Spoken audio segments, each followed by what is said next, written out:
पाकिस्तानी वो है जो ये बता रहा है कि खेल में हार जीत होती है, खेल में हार जीत होती है बेटा। देखिए राकेश जी, अगर कोई अकलमंद बात कर दे तो इन लोग को शक हो जाता है वो पाकिस्तानी नहीं है। अकलमंदी और पाकिस्तान ऐसे ऑपोजिट हो गए हैं कि दो हमारे साथ अगर है मोहतरमा जो अकलमंदी की बात कर रही है तो ये कह रहे हैं वो पाकिस्तानी नहीं है। बताइए कहां पहुंच गया ये मुल्क। अकल की बात करना यहाँ टैबू है, वो जो टैबू है वहां जो बैठा है वो उसके हिसाब से वो टैबू है अकल की बात करना। वोट चोर मोदी है। अरे मेजर नदीम, ट्रॉफी चोर ये है, क्रेडिट चोर ये है। अच्छा मेजर नदीम एक बात दिल पर हाथ रख के बताओ भाई, मेजर नदीम एक बात दिल पर हाथ रख के आप बताओ, आप तो कल हारे, ये तो दुनिया ने देखा, फिर ये मोहसिन नकवी ट्रॉफी लेकर क्यों भाग गए? मुनीर ने कहा था क्या लगाया आपने सिखों को नहीं मारा बाहर जाके? अच्छा आप नहीं बोल पाएंगे, तैबू आप बोलिए। ये मेरी बात सुने, आप अभी पूछ रहे थे कि सैयद आसिम मुनीर को फील्ड मार्शल क्यों बनाया है। मैं उसका पहले जवाब देना चाहता हूं। वो इसलिए बनाया है कि उसने 4 गुना एक बड़े बदबूदार मुल्क हिंदुस्तान को शिकस्त दी है। अरे कूड़ेदान जो मुल्क है वो थोड़ा नहीं बताएगा भाई, शिकस्त कहा दी? हुसैन तैबू ये बोलते हुए आप खुद हंस रहे हो, आपको पता है कि झूठ बोल रहे हो। ये पीछे जो आपका झंडा है पाकिस्तान का, उसमें चांद लगा लेने से थोड़ी नहीं चांद पर पहुंच जाते हैं। अपने पास लेकर आ गए हैं because you don't deserve it. दूसरी बात आप ये कह रहे थे कि ये मोहसिन नकवी अचानक आ गया, क्या ये डिसाइडेड नहीं था? क्या ये आप क्यों अपने अवाम के आंखों में धूल झोंकते हैं? क्या ये डिसाइडेड नहीं था कि मोहसिन नकवी ने ही देना है? क्योंकि चैंपियन ट्रॉफी किसने देनी थी? तुम्हारे बाप ने देनी थी। अरे सुनो ना, अरे सुनो छोटी सी बात बोलूं जरा, ये जो टैबू है ये बता रहा है हमने शिकस्त दी। ये अपने पजामे में नाड़ा बांधने लायक है नहीं, ये शिकस्त देगा भारत को। इतने मतलब यार शर्म आती है, कुछ शर्म भी बेच दी। ये पानी पीने के मोहताज हुए हैं, गधे बेच बेच के अपना खर्चा चला रहे, भारत को शिकस्त देंगे? बताओ ये नहीं, लेकिन हुसैन इनको बेच के कहा चोर बाजारी में हम लोग किनारे कर देंगे, पता नहीं चलेगा। कर्नल चैलेंज जिस भाषा पर हुसैन तैबू आ रहे हैं तो ये बौखलाहट है, और ये पूरी दुनिया जानती है कि बाप कौन है और बेटा कौन है। यहां से निकले हो, हिंदुस्तान का एक टुकड़ा निकल गया, पाकिस्तान बन गया, तो बाप कौन है ये पूरी दुनिया जानती है, और सरहद पर और खेल के मैदान में भी। हुसैन तैबू, तो अपनी बौखलाहट अपने पॉकेट में रखो। बोलिए कर्नल चैलेंज। हुसैन सुनो, ये जो बाप वाली बात कर रहे हो ना, हमारे पास बाप है, आपके पास बाप नहीं है। आपके पास बाप नहीं है ना, इसीलिए आप तड़प रहे हो, इसीलिए। और जहां तक आपके वो नदीम ने बोल दिया ना, वो दोनों पाकिस्तान की जो जाबाज बेटियां हैं उनके बारे में जो कुछ बोल दिया, मैं कहता हूं वो बड़ी सुंदर बेटियां हैं। और सुंदरता क्या होती है? सुंदरता होती है इंसानियत की, सुंदरता होती है सच्चाई की, सुंदरता होती है अपने देश पर अच्छी चीज करने की।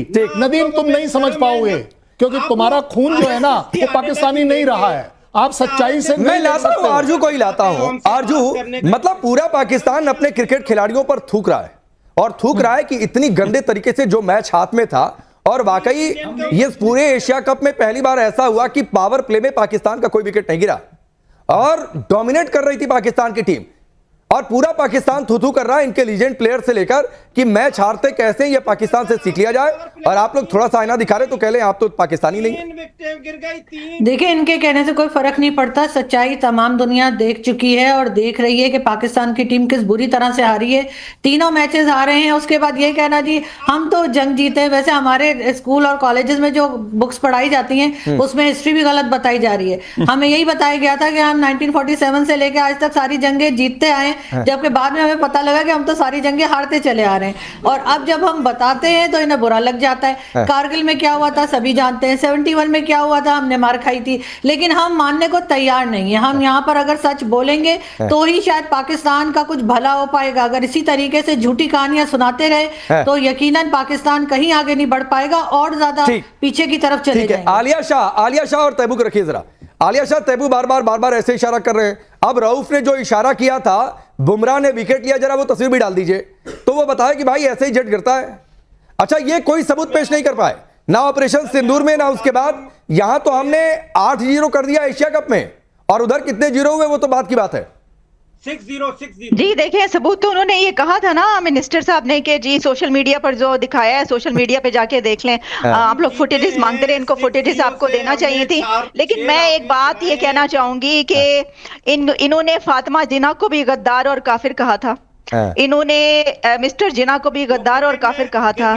इन्होंने जितने फॉर्मर प्राइम मिनिस्टर्स हो जाते हैं पाकिस्तान के, उन सबको ही गद्दार और काफिर कहते हैं। अभी इनके former prime minister Imran Khan अंदर है, वो भी गद्दार और काफिर हो चुके हैं। जो वहां पर अकल की बात करता है या जो हम में से, तो गद्दार और काफिर हो जाता है। इनको आदत है गद्दार और काफिर के टैग लगाना और मेडल देने की, क्योंकि ये खुद गद्दार और काफिर इसलिए क्योंकि ये कभी करप्शन को गद्दार और काफिर नहीं कहेंगे, ये कभी करप्शन करने वाले को आप बोलिए। और ये बताते हुए कि ये डॉक्टर इरशाद तो भागी गए, पता नहीं चिड़ी मार वाली घर से प्रैक्टिस करने चले गए कि वो वाकई आटे की बोरी लेने चले गए, या ये समझ में नहीं आया कि क्या बोले। आप जिन्ना को गाली देते हो, आपको शर्म नहीं आती है? आपके लिए हर आदमी पाकिस्तान का काफिर हो जाता है, आपको शर्म नहीं आती है? अमेरिका घुसकर ओसामा बिन लादेन को मार के चला जाता है, आपको शर्म नहीं आती है? आपके वजीर आजम डिफेंस मिनिस्टर कह देते हैं हमने आतंकियों को ट्रेनिंग दी, आपको शर्म नहीं आती है?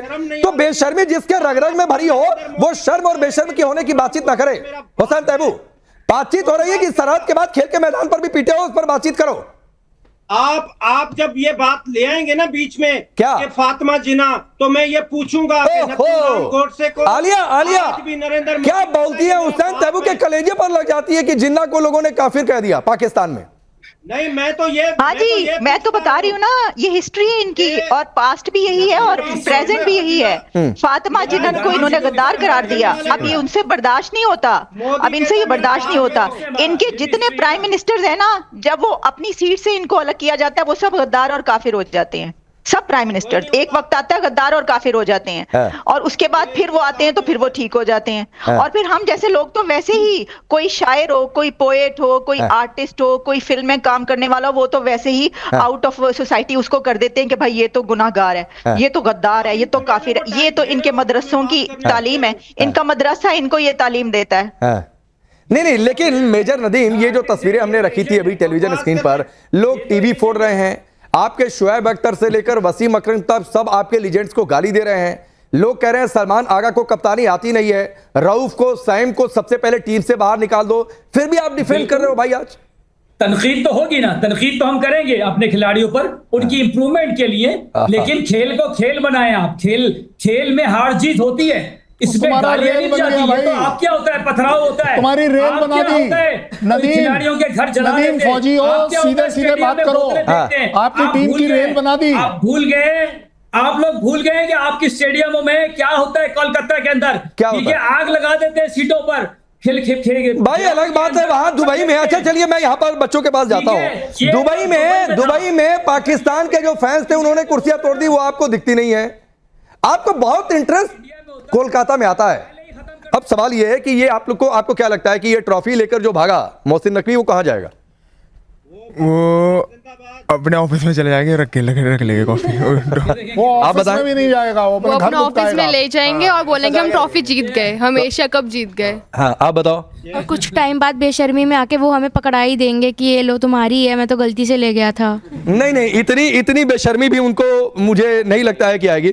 इधर आप बताओ। हाँ अभी ये कहीं नहीं लेके जाएगा, पहले 10 ट्रॉफी और जोड़ेगा और फिर इकट्ठे लेके जाके सजाएगा कि हमने ये सारी जीती है, एशिया कप हमारा है। ऐसा ही करते हैं ये लोग। अच्छा सरहद, कल प्रधानमंत्री ने भी ऑपरेशन सिंदूर का जिक्र किया कि सरहद के मैदान के बाद खेल के मैदान पर भी हमने पीटा। आपको लगता है ये बहुत सही रिप्लाई है? जी बिल्कुल, ये बहुत सही रिप्लाई है। हम लोगों ने सिंदूर, ऑपरेशन सिंदूर में तो उनको मारा ही मारा, उनको क्षतिग्रस्त किया ही किया, साथ में उनको हम लोगों ने खेल के मैदान में भी पीटा। और जिस तरह का बिहेवियर पाकिस्तान दिखा रहा है, मुझे तो लगता है ये कहीं आईसीसी इनको बैन ना कर दे हमारे टूर्नामेंट से। अच्छा एक बात सही है, जो हरकत की है मोहसिन नकवी ने, क्या आपको लगता है कि पाकिस्तान को क्रिकेट से ही बाहर कर देना चाहिए? कर तो बहुत पहले देना चाहिए था, पर अभी तक रखा हुआ है।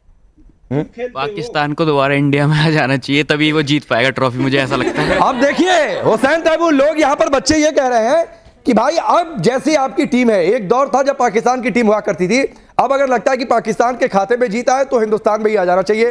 खैर कूड़ेदान को हिंदुस्तान लेना नहीं चाहता, मैं इन बच्चों से बहुत सहमत भी नहीं हूं। कूड़ेदान हम रखकर करेंगे क्या? लेकिन एक बात और है हुसैन तैयबू, एक चर्चा और हो रही है कि आप लोगों को कल, अरे सवाल सुन लो भाई तैयबू, सवाल सुन लो कि आपको कल के एग्जाम में out of the syllabus question आ गया। लोग कह रहे हैं तैयारी तो हमने शुभमन गिल की थी, लोग कह रहे हैं तैयारी तो हमने अभिषेक शर्मा की थी, लेकिन ये तिलक वर्मा कहां से? ये ऑपरेशन तिलक थोड़ी नहीं होना था। मैदान में सब कुछ होता रहता है, हमें इससे कोई प्रॉब्लम नहीं है। ये खेल था, ये आखिरी ओवर तक मैच किया, सबने एंजॉय किया, लेकिन ये जो आप ट्रॉफी लेके क्यों भागे अगर एंजॉय किया? की मैच पे ला रहे हैं, ट्रॉफी लेके क्यों भागे? मोदी की आइडियोलॉजी है जिसने आपकी पूरी दुनिया में आपको आइसोलेट किया है। जो देखो इसके मुंह से ना करण वर्मा एक आखिरी बात, करण वर्मा एक आखिरी टैबू के मुंह से सच बात निकल गई। ये एंजॉय करता है हार, इसको अच्छा लगता है भाई जलील हुए, थोड़ी बहुत टीवी पे आए, सबने मजाक उड़ाया, तो इसको अटेंशन तो मिलती नहीं वहां पे। हुसैन तैमूर ने शुरुआती